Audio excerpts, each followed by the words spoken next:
Through the Google Earth Outreach Project, UNHCR and other humanitarian agencies are able to use Google Earth and Maps to highlight their work on behalf of millions of the world's neediest people. It allows an internet user to navigate to the world's trouble spots, which are rarely the subject of mainstream news. For the launch, UNHCR has focused on 3 of its largest operations: Colombia, Chad and Darfur, and Iraq. Google Earth Maps feature photos, videos, text to illustrate the life of refugees and the conflicts they fled from. The new UNHCR layer shows 3 levels of detail. The first provides an overview of the 3 major displacement operations. The second layer brings the user even closer to the life of those in exile, exploring such elements as refugee health and education.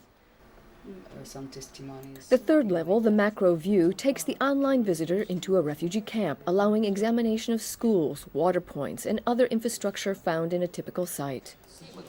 Craig Johnstone, the Deputy High Commissioner for the UN Refugee Agency, said the Google program allows an internet user to see a crisis or emergency through the eyes of the people who are living it each day.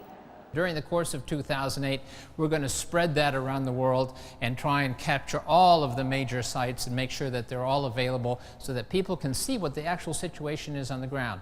They can see the suffering, and the suffering is extraordinary out in these remote locations where people are subject to the unbelievable hardships.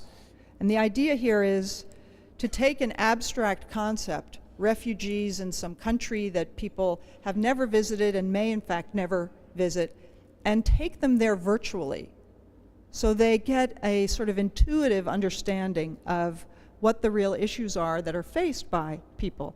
The Google Earth Outreach program grew out of the emergency response to Hurricane Katrina in the United States, when Google provided real-time maps to emergency workers to help them rescue the victims. This experience allowed Google to see an entirely new educational use for the mapping program.